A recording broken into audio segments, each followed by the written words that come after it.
আল্লাহ বলেন কঠিন হবে বান্দা, এই রাতের হিসাব দিতে হবে, এই দিনের হিসাব দিতে হবে।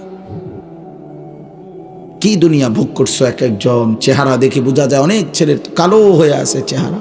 ওহ, নারী ছবি মোবাইলের অস্থির দৃশ্য দেখতে দেখতে আব্বা চেহারা মলিন, চুলগুলো মনে হয় কতদিন আশ্রাও না। আহা, সৌন্দর্য কাকে বলে তাও তো জানো না। কোন বেঈমানের মতো চুল ডান দিকে বাম দিকে সামনে পিছনে ফিরাইয়া রাখছো, কার চুল কার মতো চেহারা বানাইছো কইতেও তো পারত না। এবং যার মতো চুল সাজাইছো ওই বেঈমানের জন্মের ঠিক আছে কিনা, রক্তের ঠিক আছে কিনা তাও তো জানো না।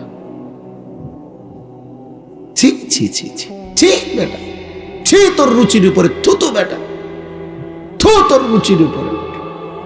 বেঈমান যাদের পছন্দ, নর্তকী যাদের পছন্দ, কোন কাফের মুশরিক খেলোয়াড় যাদের পছন্দ, তোর এমন রুচির উপরে থুতু দিলাম বেটা।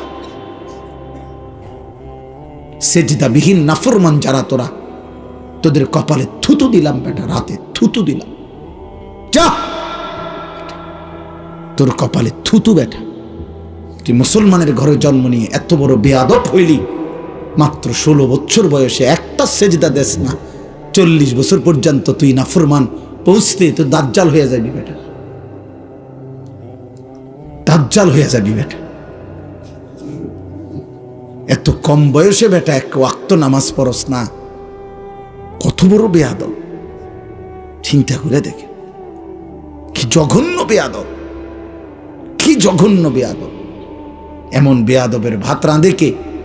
এমন বেয়াদবের জন্য উপার্জন করে কে? ওই বাবা মা গুলোও বোকা, নিঃসন্দেহে বোকা। ওই বাবা মা গুলোও লজ্জিত হবে খোদার কসম। এই জন্য যা পারেন দুনিয়া ভোগ করে যান। হ্যাঁ, এবারটা খুশি, এবার ফুট বিদেশ 12 লাখ টাকা দিয়া ফাটাইছে। কেমনে কেমনে মিলাইছেন চাচা টেয়া?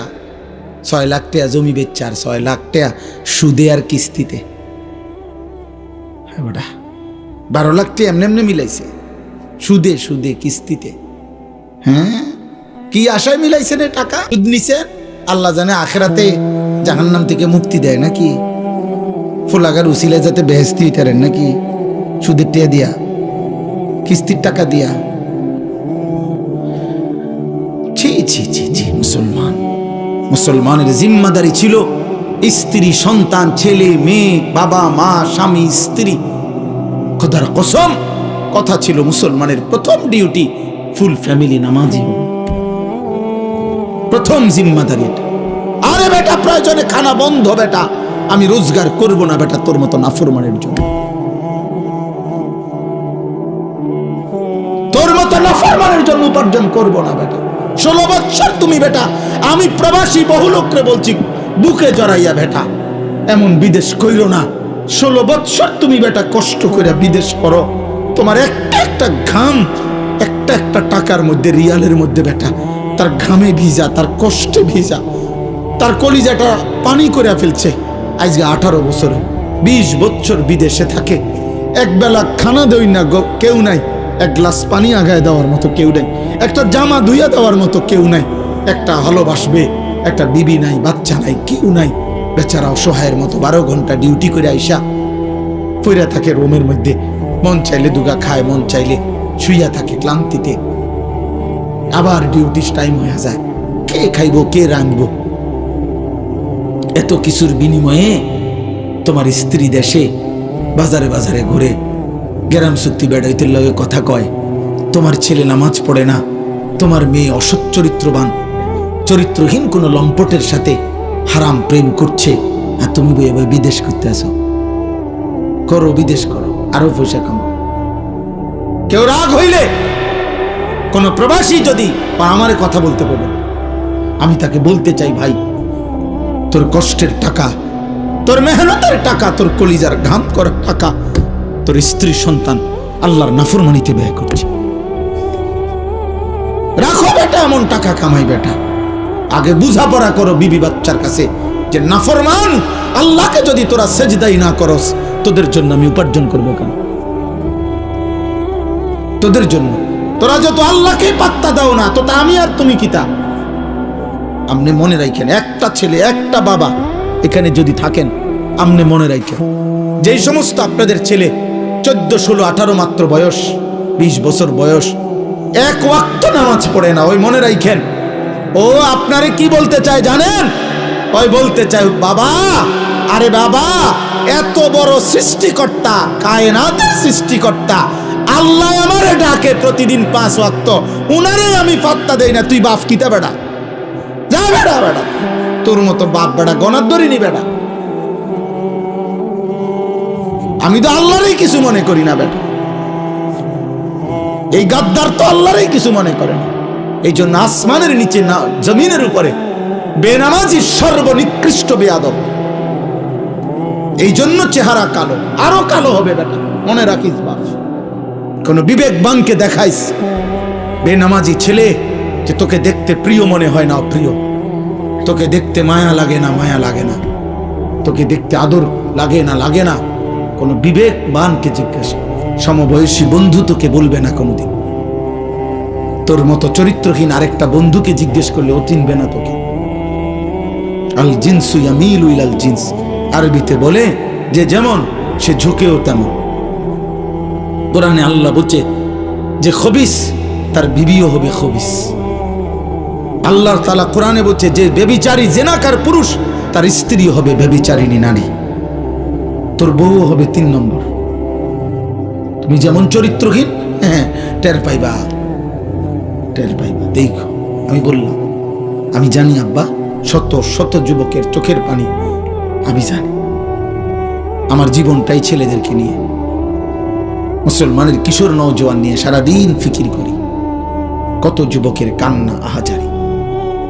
3 বছর 5 বছর প্রেম করছে, 5 মাসের মধ্যে বিবাহিত জীবন জাহান্নামের টুকরা হয়ে গেছে। কারণ বিবাহের আগে ছেলের চোখেও মেয়ের কোনো দোষ নাই, মেয়ের চোখেও ছেলের কোনো দোষ নাই। কারণ ভালোবাসে না, তখন তো ভালোই বাসে, তো ভালোবাসলে আর দোষ দেখবো কিত্ত? তখন তো প্রেমের টাইম, তখন তো শয়তান সাথে আছে, তখন তো ইবলিস সাথে আছে। ইবলিস তো লোভনীয় করে দেখায়। কিন্তু বিবাহের পরে চূড়ান্ত বাস্তবতা, পৃথিবীর বাস্তবতা ফুটে ওঠে। তখন আর কোনো গুণ দেখে না, উভয়ের দোষে দেখে, দোষে দেখে। কোন স্বামী যদি বাহিরে যায় আর স্ত্রীর ভিতরে যদি এটা থাকে যে তে বেড়াবো না আরেক বেড়ির লগে, তাহলে এই পুরুষটার জীবনের শান্তিটা কি? কোন পুরুষ যদি বাইরে গিয়া ভাবে আমার স্ত্রী না জানি কোনো বেড়াইতে লগনি, হারাম সম্পর্ক, অবৈধ সম্পর্ক, এই পুরুষের জীবনে আর কামাই রোজগারি ও চাকরি ব্যবসার শান্তিটা কি? কত মেসেজ দেখতে চাইবা তুমি? চলো আমি দেখাই। আমার তো দায়িত্বশীল ছেলে আছে, আমার 2টা ছাত্র আছে, 2টা মাওলানা সাহেব, ওরা এখন ওদের কাছে আমি মোবাইলে হোয়াটসঅ্যাপ নাম্বার দিয়ে রাখছি।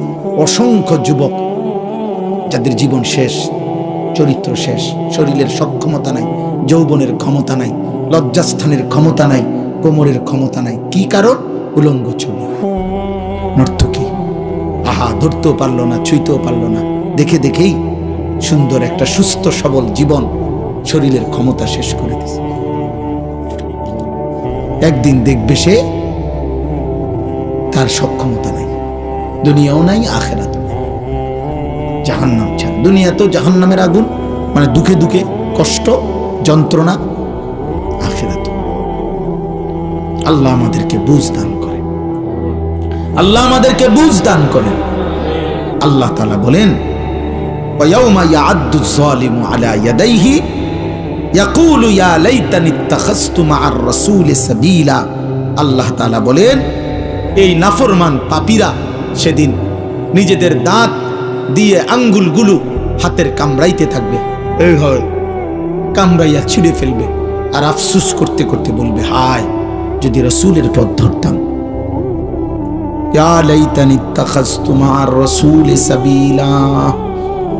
এরপরে বলবে, ইয়া ওয়াইলাতা লাইতানি লাম আত্তাখিজ ফুলানান খলিলা।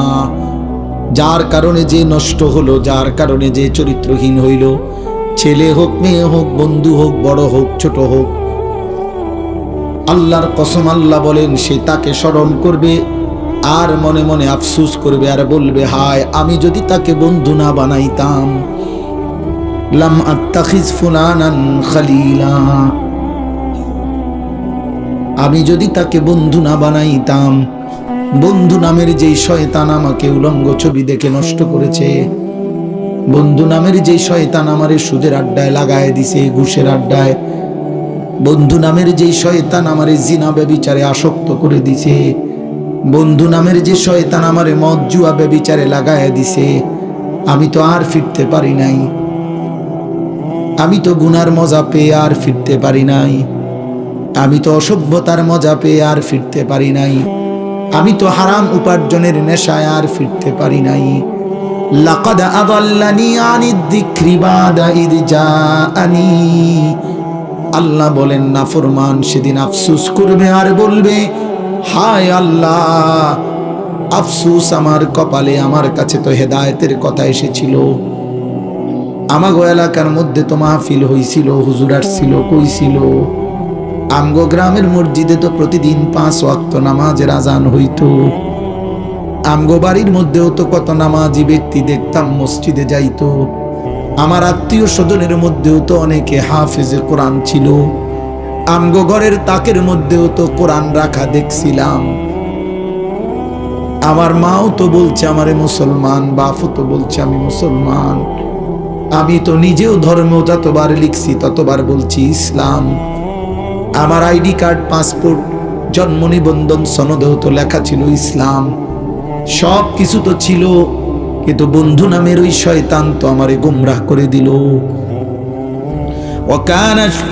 ওয়াকানা শাইতানু লিল ইনসানি খাজুলা।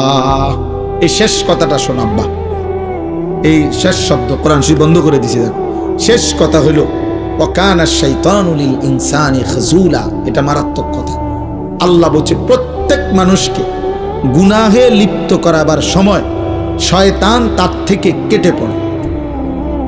এই কথাটা ব্যাখ্যা হলো তাফসিরে আছে, কোরআন শরীফের অন্য আয়াতও আছে। অর্থাৎ একজন মানুষকে গুনাহ করাইবার আগ পর্যন্ত শয়তান তাকে ভীষণভাবে প্ররোচনা দেয়। প্ররোচনা, দেখ দেখ কিচ্ছুই তো না, দেখ আরে কত মানুষের বেটা, কত হুজুরও আছে, দেখে দেখ তুই কিচ্ছুই তো না, দেখ টেহা লো বেটা, কত কত মানুষে লাখ লাখ টেহা ঘুষ খায়, মাত্র টেহা 200 লইবা কি বার, লইবি না। মানে এরকম শয়তান কোনো না কোনো ভাবে পাপীকে গুনার মন্ত্রণা, পাপের কথা, সুদ ঘুষ মদ জুয়া জিনা ব্যভিচার অশ্লীলতা বেহায়াপনা বেপরতা উৎসাহ দিতে থাকে, প্রেরণা দেয়। কিন্তু কোরআনে আল্লাহ বলছে যখনই সে গুনাহটা শুরু করে কসম খোদা তৎক্ষণাৎ শয়তান তার থেকে সরে পড়ে। যতক্ষণ তাকে জুয়াতে লাগাবে অতক্ষণ চেষ্টা করে। মনে করেন জুয়া শুরু করলো, সে মদ শুরু করলো, জিনা শুরু করলো, নারীর সাথে হারাম সম্পর্ক শুরু করলো, শুরু করলেই শয়তান সরে যায়। কেন কেন সরে যায়? কোরআন শরীফে আছে শয়তান তখন তৎক্ষণাৎ বলে আমি আল্লাহকে ভয় করি, আমার ভয় হয় এখন যদি আল্লাহর আযাব আসে তো আমিও ধ্বংস হমু, তুইও ধ্বংস হমু, এই জন্য আমি সরে যাই। এবার বুঝছেন?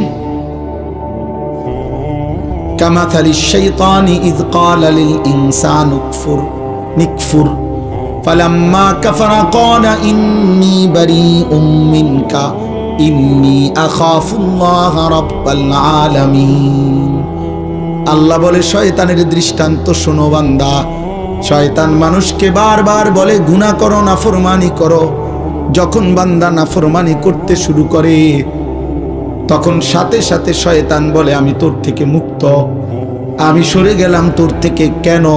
ইন্নী আখাফুল্লাহ, আমি আল্লাহরে ভয় করি যদি আযাব আসে, যদি এই মুহূর্তে আল্লাহর আযাব আসে। কোরআন শরীফে আছে, এখন আর রাত বললাম না, সূরা আনফালের মধ্যে আছে, বদরের যুদ্ধের দিন শয়তান বারবার কাফেরদেরকে বলতেছিল বেটা 313 জন, কিচ্ছু নাই হেরার কাছে, কিচ্ছু নাই। এরা 2টা তলোয়ার, 8টা তলোয়ার, 2টা ঘোড়া, আর কিচ্ছু নাই। এই মানুষটি শুধু শুধু দাঁড়াইছেন, তোমারা শুধু শুরু করবা যুদ্ধটা, প্রথম ঠেলাইতে তান উইর হাসাইব এ মানে কোন রকমে লাগাইয়া। কসম খোদার, কোরআন শরীফে আছে, যখন মুসলমানরা ফিরা শুরু করছে তৎক্ষণাৎ এই শয়তান সরে গিয়া দূরের থেকে বলতেছে আমি আল্লাহরে ভয় করি। আরে বাটফার, তুই তো আল্লাহরে ভয় করছিস, এটা আগে কবি না? আমরা এতটি লোকরে ফেসে ফেলাইয়া, কারণ সে তো আল্লাহরে চিনে আগের থেকে, বুঝছেন না কথাটা? এটা সূরা আনফালে আছে যে আল্লাহ বলে দেখো এই নাফরমান কেমনে ধোঁকা দিবে। অতএব শেষ কথা, অনেক কষ্ট করছেন ছেলেরা, বাপ তোমরা অনেক কষ্ট করছো। আব্বা ধমক দিল, ভালোবাসার জন্যই ধমক দিছি। কারো যদি পরিবর্তন হয়, এবং হচ্ছে আলহামদুলিল্লাহ, আমরা হতাশ না, আশাবাদী আশাবাদী। সেদিন আবু জাহেল মনে করছিল ওরে ছাড়া ইসলাম টিকবে না, কিচ্ছু মানে আগাইতে পারবে না মোহাম্মদ। আল্লাহ বলছেন না, আগাইবে, তুই থাকতি না। সেদিন আবু লাহাব মনে করছিল ওরে ছাড়া ইসলাম আগাবে না, আল্লাহ বলছে ইসলাম ঠিকই আগাবে, তুই থাকতি না। সেদিন এই উকবা ইবনে আবি মুআইতে যার কথা বললাম, আর উবাই ইবনে খালব বন্ধু, কসম খোদার তাফসীরে আছে, এই দুই শয়তান, এই দুই বেঈমান বদরের যুদ্ধের দিন দুইটাকেই মুসলমানরা হত্যা করছে এবং বদরের পরিত্যক্ত কূপের মধ্যে ছুঁড়ে মারছে। যা, আবু জাহেল কে তো বদরের পরিত্যক্ত কূপে ফেলছে, সেই কূপের চিহ্ন এখনো আছে। আমি এইবার হজেও দেখছি, গত হজে গিয়া বদরের প্রান্ত, বদরের প্রান্ত। হ্যাঁ, আল্লাহ বলছে শোনো, একটা যুবক ছিল কালো, নিগ্রু, হাবশি গোলাম। পরে তারা বুকে পাথর চাপা দিয়া রাখতো, পরে তারা কষ্ট দিত। সন্ধ্যা হইলে গলায় রশি লাগায়া মক্কার গলিতে গলিতে পাথুরে জমিনের মধ্যে হাঁটাইতো, টানাইতো, হেঁচড়াইতো। ওরা তারে বলছিল কৃতদাস ও গোলাম। আমি আল্লাহ ওর ইমানের বরকতে পরে আমি একদিন কাবার ছাদের উপরে উঠাইয়া আজান দেওয়াইছি। মক্কা বিজয়ের দিন হযরতে বেলাল কাবা ঘরের ছাদে দাঁড়িয়ে আজান দিছে। আল্লাহ বলছে দেখো গোলাম আজ কোথায়, দেখো পৃথিবী এক কৃতদাস আজ কোথায়। আর আল্লাহ বলছে মনে পড়ে তোমাদের এই কাবার কাছে, কাবা ঘরের, আল্লাহর ঘর কাবার কাছে সর্বপ্রথম ঘর, কাবার প্রথম প্রতিবেশী আবু জাহেল। আবু জাহেলের আগে কাবা ঘরের সাথে আর কারো ঘর নেই, কারো ঘর ছিল না। আল্লাহ বলেন এখানে ছিল আমি আল্লাহ। মক্কা থেকে মদিনাও না, মদিনা থেকে কমপক্ষে 450 থেকে 500 কিলোমিটার দূরে, মানে মক্কা থেকে কমপক্ষে 1000 মাইল দূরে আমি আল্লাহ এক পরিত্যক্ত, অব্যবহৃত, দুর্গন্ধযুক্ত একটি কূপের মধ্যে আমি এই বেঈমানকে ওইখানে ফেলাই দিছি। যে এই মক্কার বাটিতে বাহাদুরি করছিল, কিন্তু বেঈমান আছে কূপে নিক্ষিপ্ত, আর গোলাম আছে কাবার ছাদে। ঈমান গোলামকে ছাদে উঠাই দিছে কাবার। কুফরি, নাফরমানি আবু জাহেলকে নিক্ষিপ্ত করে দিছে বদরের পরিত্যক্ত কূপে। অতএব দোস্ত, ছেলেরা মনে রাখো, আব্বা ইনশাআল্লাহ মনে রাখো, আমি বললাম এই আমার রাত গভীরের কথা। সারা বাংলাদেশ না, সারা পৃথিবীর হিসাব হইল আলহামদুলিল্লাহ। পৃথিবী বাদ দাও, বাংলাদেশের হিসাব হইল সারা বাংলাদেশে আলহামদুলিল্লাহ। আগামী দিনের কথা হলো এটাই, এই নির্বাচন শেষ নির্বাচন না, এই পৃথিবীতে শেষ নির্বাচন এটা না, এই দল আর ওই দল এটা শেষ কথা না। আগামীর পৃথিবীর সম্ভাবনা হলো যে আগামীর পৃথিবীতে প্রতি মুহূর্তে কিশোর, যুবক, নতুন প্রজন্ম প্রতিদিন ব্যাপকভাবে ইসলামের দিকে দ্রুত গতিতে ছুটছে আলহামদুলিল্লাহ। এই মুহূর্তে বাংলাদেশে যতটা স্কুল, কলেজ, ইউনিভার্সিটি, দেশের শীর্ষ ইউনিভার্সিটিগুলোতেও যেখানেই কোনো আন্দোলন, যেখানেই কোনো প্রতিবাদ, যেখানেই কোনো বিজয়, যেখানেই কোনো ঘোষণা, যেখানেই কোনো আওয়াজ, যেখানেই কোনো উচ্চকণ্ঠ হয়, প্রত্যেকটা কণ্ঠে, প্রতিটা আওয়াজে সবার আগে ছেলে মেয়ে, নারী পুরুষ, কলেজ ইউনিভার্সিটির ছেলে মেয়েরাও প্রথম যেই স্লোগানটা দেয় সেটা হলো নারায়ে তাকবীর। তুমি দেখো, খবর লাগাও, খবর লাগাও ঢাকা ইউনিভার্সিটি, খবর লাগাও জগন্নাথ ইউনিভার্সিটি, খবর লাগাও জাহাঙ্গীরনগর ইউনিভার্সিটি, চিটাগং ইউনিভার্সিটি, সবটির মধ্যে বলে যে আওয়াজ প্রথম কি হয়? নারায়ে তাকবীর, ইনকিলাব জিন্দাবাদ। এজন্য ওসমান হাদির এক এক ফোঁটা রক্ত থেকে ইনশাআল্লাহ লক্ষ কোটি ইমানদার যুবক তৈরি হবে। প্রতিদিন তৈরি হচ্ছে, প্রতিদিন প্রতিদিন বাচ্চার নাম রাখা হইতেছে বাংলাদেশে হাদি। আমি সেদিন বইয়া যা এক বসায় দুইজনের নাম রাখছে, যে এখন যা পাই বাচ্চা সব হবে ওসমান হাদি ইনশাআল্লাহ। ইনশাআল্লাহ তোমরা দুই চারজন অপদার্থ তোমরা ছবি দেখো, তোমার মতো আকামলারে কামিনী তো রাখে, এই তুমি বেরিয়ে চাইবে। হ্যাঁ হ্যাঁ আমি বললাম আব্বা, তোমার মতো অপদার্থ চুলি ঠিক করবা, তোমার চুল তুমিই দেখবা, তোমার ফেসবুকে তুমি ছবি উঠাইবা। হ্যাঁ তোমার মাতলামি, হ্যাঁ তুমি মনে করছো লজ্জাস্থানের চাহিদা একটা ফেসাবের রাস্তা, এটার কাছে তুমি নিজেরে বিক্রি করে দিছো। তোমার পেশাবের রাস্তার চাহিদা পূরণ করতেছো তুমি, এই উলঙ্গ ছবি আর নারী দেখো দেখো, কিচ্ছু হইতো না। তোমার মতো অপদার্থ ছাড়াও 1450 বছর আকামলা ছাড়াও ইসলামী পর্যন্ত আসছে, আগামীতেও যাবে ইনশাআল্লাহ। ইসরাফিলের ফু পর্যন্ত থাকবে, কোনো সন্দেহ নাই ইনশাআল্লাহ। আমি থাকবো না, আমাদের পরবর্তী প্রজন্ম ইনশাআল্লাহ আল্লাহর জন্য জান দেবে, কালেমার জন্য জান দেবে, বিশ্বময় ইসলামের পতাকা উড়বেই উড়বে ইনশাআল্লাহ। এজন্য বাপ চলো আমরা দোয়া করি, রাত গভীরের এই দোয়ার মধ্যে দিল দিয়া বলো আল্লাহ আমারে বদলে দেন। আল্লাহ যদি না বদলায় আব্বা পারতাম না। মদ, জুয়া, নারী, ছবি, অস্থির দৃশ্য, কিশোর ছেলেরা, যুবক ছেলেরা, এটা তোমার শেষ পর্যন্ত ইজ্জত দিবে না।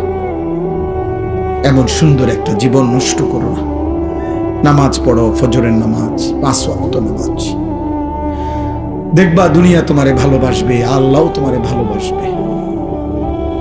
আল্লাহও ভালোবাসে। সারা পৃথিবীর ইমানদার এখন শহীদ শরীফ ওসমান হাদিকে চিনে, শুধু বাংলাদেশের মানুষ, সারা পৃথিবী। ফিলিস্তিনের মুজাহিদ ওসমান হাদির নামে স্লোগান দেয়, আফগানের মুজাহিদ ওসমান হাদির নামে স্লোগান দেয়, পাকিস্তানের মুজাহিদ ওসমান হাদির নামে স্লোগান দেয়।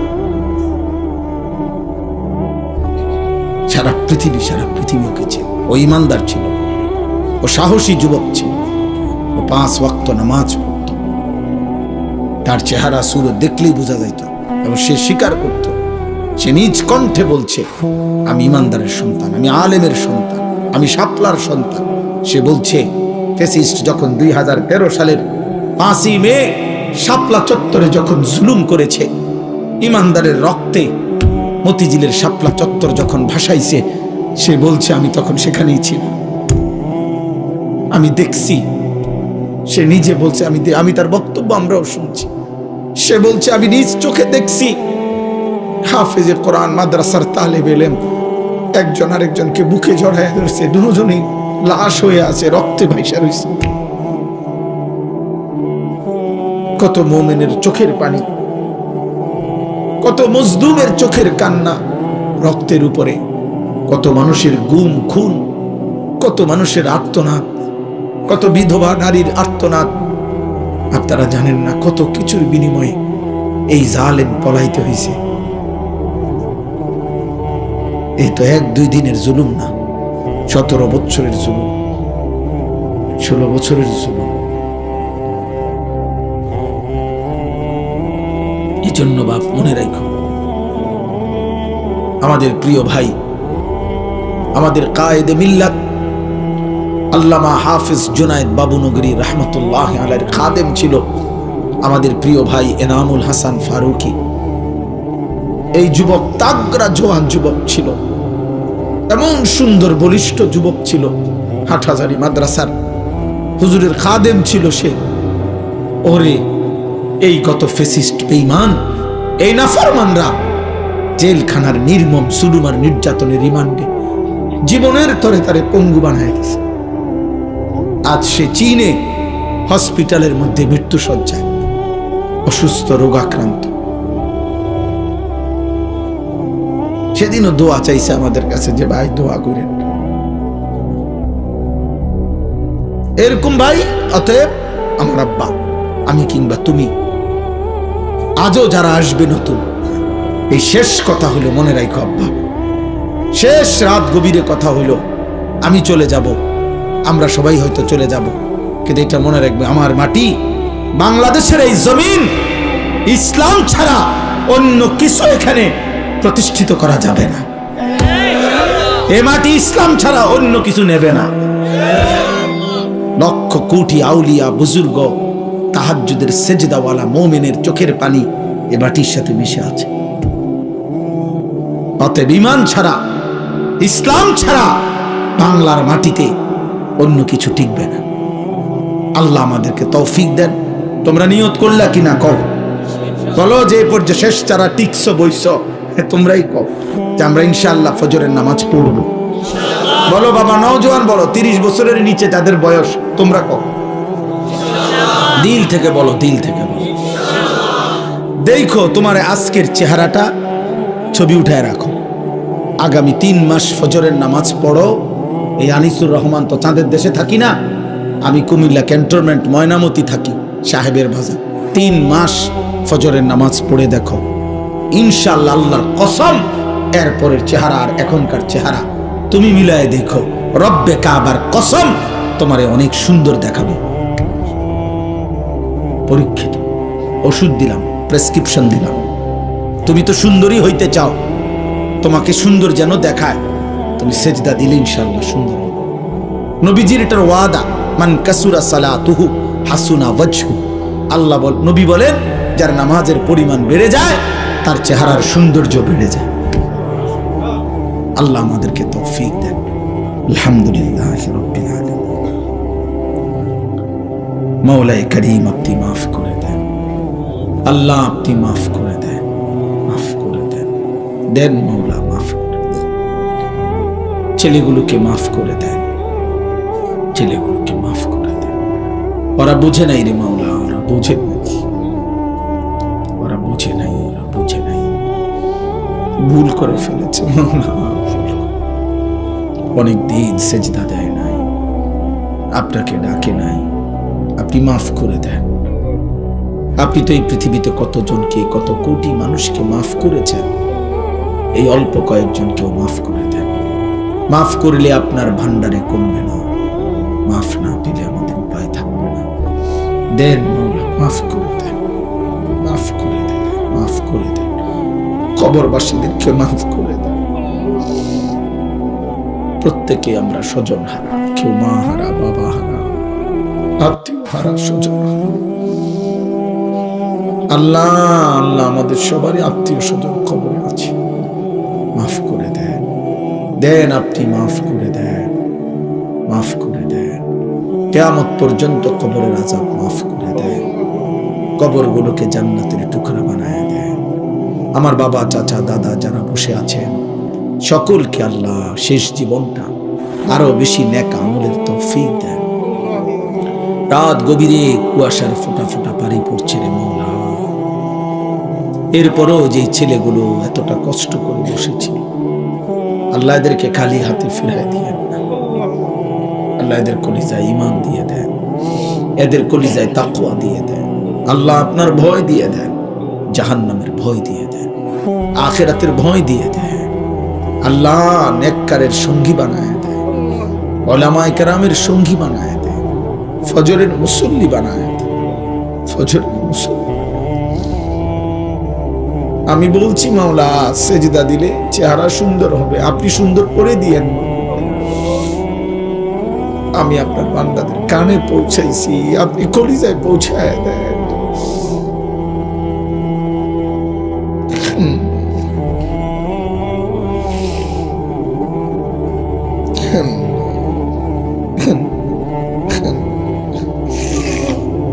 আমারে মাফ করে দেন, আমারই মাফ করে দেন, মাফ করে দেন। আমার মা বোন যারা পর্দার আড়ালে মাফ করে দেন, মা ফাতেমা রাবেয়া বসরিয়ার মতো বানিয়ে দেন। আল্লাহ এই মসজিদখানা কবুল করে নেন, নওজওয়ানদের এই মেহনত আপনি কবুল করে নেন। রাত গভীর পর্যন্ত তারা বসেছিল, আপনি বরকত দিয়ে, আপনি বরকত দিন। আল্লাহ যারা মাহফিল সাজাইলো আপনি তাদের কবর আখিরাত সাজায় দেন। আল্লাহ দেন, মাওলা দেন। আমার দেশকে নিরাপদ করে দেন, একজন ইনসাফকার শাসক আমাদেরকে দিয়েন মাওলা, কোন জালেমের হাতে তুলে দিয়েন না রে মাওলা। জুলুমের শিকার করেন না, ইজ্জত নিয়ে সেজদা দিয়ে বাঁচতে চাই। আল্লাহ এই জমিন ইসলামের জমিন মাওলা, এই জমিন শাহজালালের জমিন, এই জমিন খানজাহানের জমিন, এই জমিন শাহপরানের শাহ মখদুমের জমিন, এই জমিন আহমদ শফির জমিন, এই জমিন জোনায়েদ বাবুনগরীর জমিন, এই জমিন মর্দে মুজাহিদের জমিন। আল্লাহ এই পবিত্র মাটিতে আপনি ঈমানকে বুলন্দ করে দেন, কালেমাকে বুলন্দ করে দেন। আমার প্রিয় ভাই শহীদ শরীফ ওসমান হাদি রাহমাতুল্লাহ আলাইহি তার কবরকে নূরে নূরে ভরপুর করে দেন, যার যত নেক মাকসাদ আছে পূরণ করে দেন, অভাব দূর করে দেন, অসুস্থ বিমারি শিফা করে দেন, কামাই রুজিতে হালাল বরকত দেন। আল্লাহ প্রবাসী বিদেশি যারা নিরাপদে রাখেন, আল্লাহ প্রবাসীর বিবিকে বুঝ দেন, প্রবাসীর ছেলে মেয়েদেরকে সেজদাওয়ালা বানায় দেন, দেন মাওলা দেন। বেচারা বিদেশের জমিনে কষ্ট করে, তার বিবি বাচ্চারে নাফরমান বানায়েন না, নাফরমান বানায়েন। রব্বিরহামহুমা কামা রব্বায়ানি সগীরা, রব্বিরহামহুমা কামা রব্বায়ানি সগীরা, রব্বানা হাব লানা মিন আজওয়াজিনা ওয়া যুররিয়াতিনা কুররাতা আ'য়ুন ওয়াজআলনা লিল মুত্তাকিনা ইমামা, রব্বি জাআলনি মুকিমাস সালাতি ওয়া মিন যুররিয়াতি, রব্বানা ওয়া তাকাব্বাল দুআ, রব্বানা ইগফিরলি ওয়া লিওয়ালিদাইয়া ওয়া লিল মুমিনিনা ইয়াওমা ইয়াকুমুল হিসাব।